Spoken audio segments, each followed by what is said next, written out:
Hey guys, welcome to Clix Corner. Today I'm just doing a mail opening video because basically I'd stopped bothering to do these for a while when I sort of became a bit disenchanted with the game, but I've got nothing else to do at the moment, so I thought why not. So basically what we've got here is an order from Troll and Toad. Been waiting about 4 weeks for it this time, I think. Either that time's gone by really slowly. And it's a load of hand stuff for essentially what me and my friends are doing at my locals is like a series where you pick a keyword and you have to like build up your team like with that keyword, and then as you go along you gain points to buy like high rarities and different keywords and stuff like that. So the keyword I'm starting with is hand, and the person I've chosen as the person that has to always be on my team is Electra, because there's a lot to choose from and they're all pretty fucking good. One thing I haven't done in this instance is prepared myself some scissors to open the box with. I usually pre-open the boxes, and in this instance it appears that my usual scissors have disappeared, so that's helpful. Oi!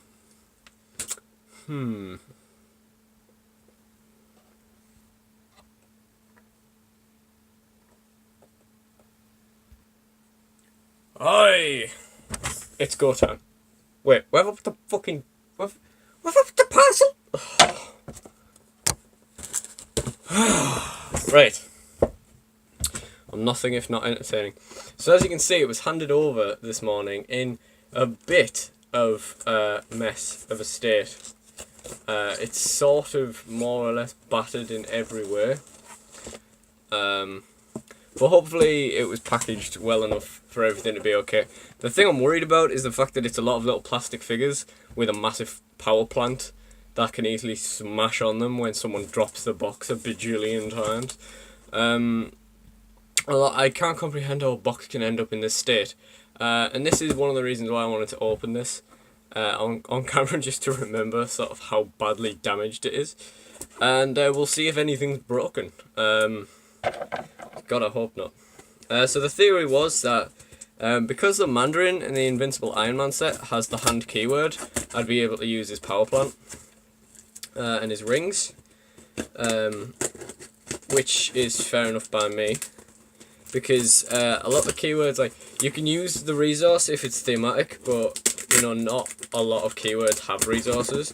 I did play about with doing Cree, because there's a lot of like interesting Crees, but I'd have had to buy everything, and I just figured that after testing out a couple of things, I figured the hand was always the obvious choice for me, really. The closest second was actually Outsiders. It's not a keyword that comes up in my house a lot, but it worked. It was a good idea. It would have nerfed like power batteries and stat boosts from other people's resources and stuff, and it would have been great. Okay, so first of all, the Iron Man rings have been packaged like this, so they're all bent over in the card. That's good. That's a really good start. So this one's white light, and there was all of the Mandarin rings on Troll and Toad were like ridiculously cheap. They were like 79 cents or something daft. Maybe not that cheap. I'm pretty sure though. Still, I'd rather not receive them like that. But there was two that were like OP kit. Sorry, three that were like OP kit or other sort of stuff. That were sort of, because I was saving so much on the power battery, I debated buying them anyway, but in the end I just let them go. I'll probably pick them up at some stage, but yeah. So this is how it's all been packaged. So the rings have all fallen down these sides and stuff. This package here has the Clix in it, and this is the power plant. So if this had been dropped, the power plant probably wouldn't actually move, I suppose, but still it is directly on top of the figures. So there's the power plant. At least that card is in a top loader. That's good at least. This was $3, just the power plant. That was insane price. This thing was insanely cheap. I know the power plant wasn't a hugely popular resource, but still, it was a resource. Next, we've got a disintegration beam. That's quite a good one. I'm just gonna pop these out of the cards as I come to them, out the bag, sorry, because I want the cards sorting out like as soon as possible. That one's still in its packet. So there is 3 rings that I still need to get, and you know, I probably will come back to buy at least one of them at some point, but it seemed like if I was paying loads for 3 rings, it was like counterproductive to getting the rest as cheap. There's Flame Blast. This one's well, they're all pretty good, but this one's like mad. It's like Psychic Blast with a minimum range of 4, and if it targets a single character, it can use Energy Explosion as well. Disintegration Beam is good against other relics and such. And with White Light, when you hit a single opposing character with a ranged attack, the target gets -2 to its attack and -1 to its damage during the next turn. So that really can nerf a lot of things. Well, nerf anything really. Impact Beam is quite good as well. That's this one. It looks a lot prettier on the card than it does in person, because it's like on the card it's like a nice flat sort of thick pinky colour, and on the card it's like a more like a jellied kind of thing, but nonetheless. And Impact Beam, basically, you can use Force Blast, and a target's knocked back equal to twice the d6 roll, and knockback damage dealt by this character is increased by 1 and is penetrating. So if you knock them into anything, it's like 2 penetrating. If you knock them off a building, it's 3 penetrating. Some mad stuff, basically. Ice Blast is one of my favourites to look at, and it's not bad at all.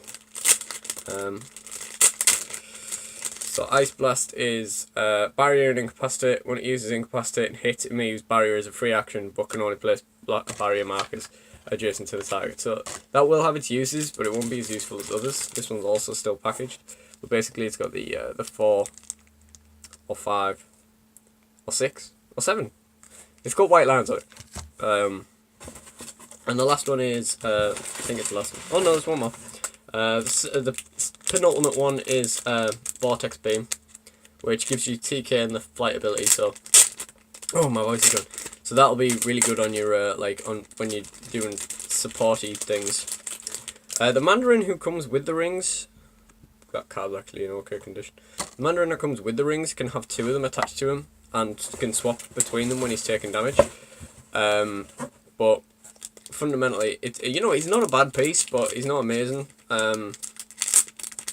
He'll probably get a game, just because. Well, I bought him now, so. Mental Intensifier. This one is Mind Control, and it can use it as a free action, but only to target a single character that took damage from this character's attack this turn. So you can bat someone, then take them, and then do whatever. Again, it looks a lot nicer on the card, where it's like a nice solid light blue colour, whereas on the ring it's a jellied dark blue, but whatever. If you start complaining about what you see on the card versus what you see on the figure, then Hero Clix starts falling apart very quickly sometimes. So we'll get into the figures now. There's a couple of other non-hand things that I've also ordered, just as a bit of for the sake of it, because they were cheap, I guess. So first of all, we'll start with this. This is Electra, and it's like the LE variant. Where the hell's the camera on this phone? There it is. It's like the LE variant of a regular generic hand ninja. If I can focus it, no, I can't. But basically, she's 19 points, and oh god, the dial is, she's very dusty, and the dial, it's not going to be able to pick it up, but the dial is very mucky as well, like the actual paper dial part is weird. But she's 19 points, she's got 8 range, stealth, hydro team ability, only an 8 attack, but she does have 3 damage, so for filling points, she's probably going to get the job done. She's better choice than like any of the really old generic hand ninjas if you really need someone for that. Oh, I've just seen someone that I really hope isn't broken, but we'll get around to that. We'll go to this guy now. Or this girl, rather. This is... Oh, sorry, there's 2 girls stuck together now. This is Psylocke from Giant Size X-Men. She's one of the few people with a keyword who has TK. It's not going to be as much of a problem with Vortex Beam around, but obviously I need to unlock that. Her sword is perfectly... I need to get used to where the camera is on this. Her sword is perfectly bent into her own face. But the pink knife is nice, I suppose. I don't know how much use she'll get out of that because she's 74 points for TK, but if you need the TK, you need the TK. And who came up with it is Lady Bullseye, and this is an unbelievable figure, in my personal opinion, for 72 points. She's the rare Blades, Charge, and Outwit, which brings a welcome change to the whole, Charge and Blades thing. This is the first Electra we've got, and her dial is not properly stuck down to the base, but that's okay, I suppose. So this one's 26 points, and I don't know how well this is coming off because it looks dingy as hell on my screen, but I can't really focus it. Well, basically she got stealth, 10 attack, 3 damage and willpower for 29 points, I think? 26 points. So, if you need if you need her on your team, but you need someone cheap, that's another thing. If you really just don't want to play another Electra, you can shot that on for 19 points and you're still filling the build requirements, but you're not having to, use any of the ones you don't want to use. There's 2 guys in here I really want to keep to last, but I don't know what else to do. There's another Electra leaning precariously back, but her legs are really tough, so it's actually kind of hard to bend her back. It's like she's bent at the back rather than by the legs. This is the Deadpool Fast Forces one, and basically it was a cheaper option to the Deadpool main set one, which is my main one, because it's unbelievable. For 115 points, in the early games where it's 200 point games, she can massacre anything. She's insane. But yeah, we'll go next to the Advocate. This is just a new guy from the What If set. And he can basically use Smoke Cloud and leave it there, which is really good because I don't have the Mandarin ring that lets you do Smoke Cloud and leave it there, which means I can play on the Shadowlands Temple and still have stealth for everybody because there's no hindering on it. Well, there's virtually no hindering on it. He's also got a really good data. This is basically if Matt Murdock was the secret weapon of the hand rather than the leader. Next we have, let's do this. Okay, so this is just a regular Hobgoblin that my friend wanted me to order. So that's from ASM, and that's really nice. And then basically that came up because I was ordering the Prime variant, who does have the hand keyword. And look at him. I mean, it doesn't look as good because, I don't know, is he supposed to be leaning over? I'm pretty sure I've not seen him leaning over in photos before, but yeah, he's got fucking huge wings and a big ass sword. He'll probably get a fair bit of gameplay. The Advocate, by the way, was $4 for a brand new super rare, so can't argue with that. Hobgoblin was the most expensive thing in this, despite ordering a resource. He was about $5, I think. Next we've got the Mandarin to go with his rings. I think it's a really good sculpt. I really like it. He's not got a bad dial, and like I say, he can give himself 3 rings, so that's okay too. And next I'm going to go to the one piece in here. I thought there was more, but apparently not. The one piece in here that isn't a hand piece, and that is the Penguin. And the reason I've ordered this is because it was 79 cents for an LE, and basically he's got a 10-point resource dial in him. So yeah, that's, it's a bad resource dial, but it's a cool thing to have, I suppose. And finally, the thing I've saved for last is something I've been waiting absolute years to get, and that is hand ninjas from the Hammer of Thor set.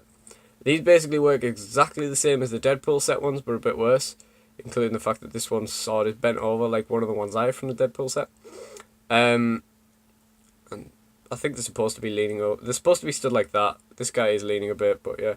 Basically, I've waited for these for ages because they were massive in the Hammer of Thor set. Because Hammer of Thor was when generics started becoming really good and started being really popular with people. So, and the Hammer of Thor set was short print because the game was just starting again and it never got redone. So I never got any of those hand ninjas, and I finally do. And it's it's the thing from boyhood that I've finally got, and I'm very happy about it. So thanks for watching this video, and subscribe if you want to see more lame mail videos and other random Clix related stuff.